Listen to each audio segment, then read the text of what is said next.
Thanks a lot for coming in. Good morning, happy to be here. Something about this community appeals to you? This is a wonderful place to live. For Kelowna Now, this is Kent Mulgat. And we're joined by Walter Gray, former mayor. Thanks for coming in. Thank you. We ran into each other at a social occasion, and up came the subject of the airport and its early beginnings.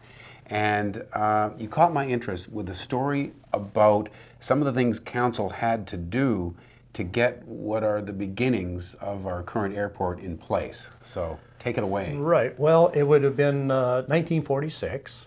Kelowna at that time had a little airstrip in Rutland, which would have been south of where Cooper's Grocery and that shopping center is now, near where the Cenotaph is, and going south. And it was just an airfield. There was no scheduled airline, whatever. Anyway, the council of the day said, you know, we got to get serious about an airport if Kelowna's going to go anywhere. Because the cities were very competitive at that time, Vernon, Penticton, and Kelowna, and so that was a potential one-up for Kelowna to get an airport that could command attention beyond the Okanagan. So the council of the day arranged a meeting, a committee meeting or whatever, with the Vernon Council to see if Vernon would go jointly with Kelowna to build an airport that over time could become quite serious at exactly the same location it's at now. This would have been the Dixon Farm. The Dixon Farm in Ellison, and it was 320 acres, but because it was way beyond the Kelowna city limits at the time, they had to go to the ratepayers or the voters or whatever in the city of Kelowna and get their permission to buy land outside the municipality. Right. And that was close.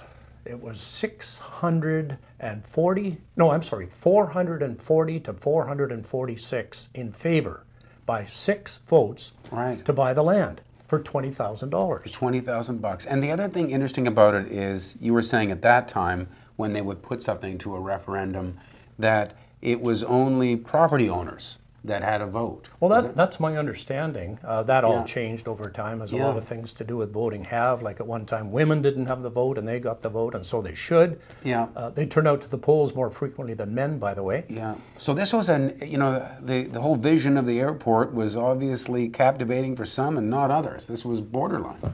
It was. It was a flip of a coin, literally. It was sort of like a Peachland mayoral election. and then looking at some of the old photos, I guess it was a pretty big deal once that was signed, though. A lot of people showed up there. Right. That vote happened in, say, mid-1946, and by that time, the following year, 1947, a different mayor at that time, it would have been Mayor Pettigrew was the mayor in 1946, but in 47 it wound up being Bill Hughes Games, and it was during his term that they got the early beginnings and opened the airport officially, very humble at the time.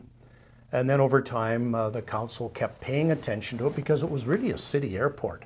Okay, now you were saying that in order to swing that plebiscite referendum in favor, that somebody on council was it Dick Parkinson? Well, Dick came along later as mayor. He was mayor for almost a decade, but he's the guy that really got growth behind that airport. He was very committed to it. But weren't you saying that there was some sort of promise that there would be regular flights of some kind? Well, exactly when that promise was made by the general manager at the time, and then the following year became the president and CEO. That was Grant McConaughey with Canadian Pacific Airlines.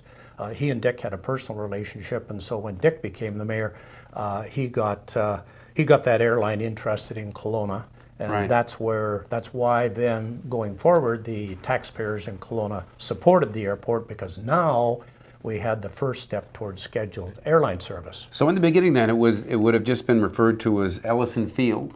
Yeah.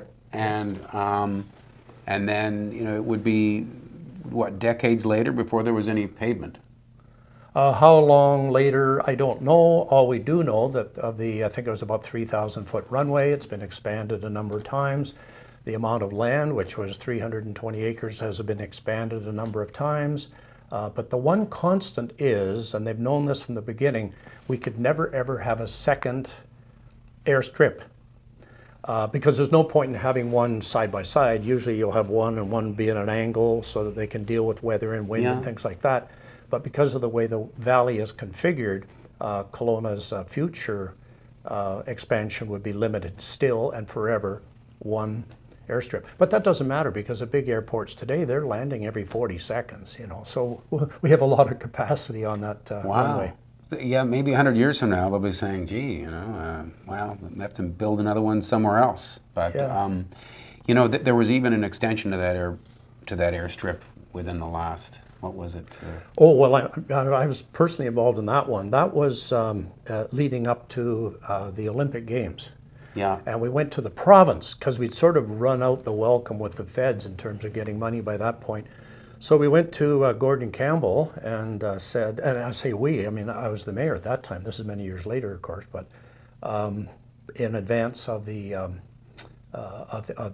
Olympic Games, and pointed out that Vancouver had an international airport, and the only other international airport at the time was Victoria, but you're not going to fly from Europe to Victoria to figure out how to get to Vancouver. Mm-hmm. So the argument was made by the airport manager at the time on behalf of council, Roger Selleck, that you know, if we could get Kelowna, a runway long enough in Kelowna, we could then claim that we could handle, you know, non-stops from Europe, which today we can. Now we don't have any scheduled services into Europe, but I think that's around the corner.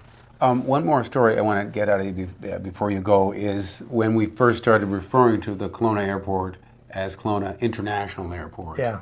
And it's humorous because it sounds like the people in Ottawa weren't really in favor of bestowing that name upon Kelowna's airport. That is true, and the reason Ottawa was kind of not digging in their heels, but uncooperative, I guess would be the better way of saying it, in designated as an international airport. As soon as it became an international airport, that then triggers new sources of funding from the federal government for expansion of the airport.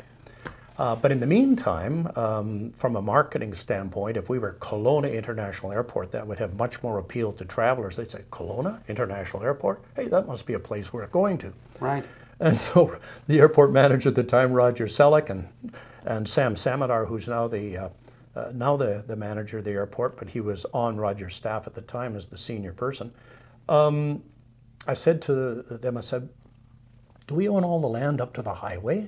And Roger confirmed, yes. I said, well, what would prevent us from just putting a sign up there saying, welcome to Kelowna International Airport? And he said, nothing. I said, well, let's do it. And we did.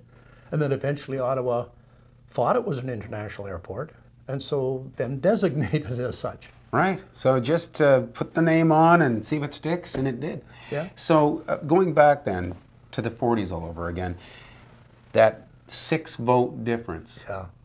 Is that would you say that was a watershed moment for Kelowna's development? No question, because had we not got an airport at that time, or you know, a few years later wouldn't have mattered, but if we had not got that airport, Kelowna would not be the place it is today.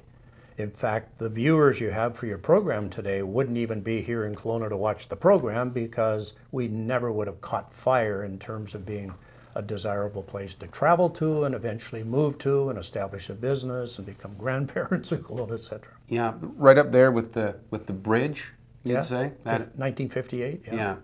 Anyway, terrific, Walter. Thanks for coming in and filling us in with a lot of that great historical stuff. Thanks, Great Ken. to hear. Appreciate that. And thank you for watching Kelowna Now.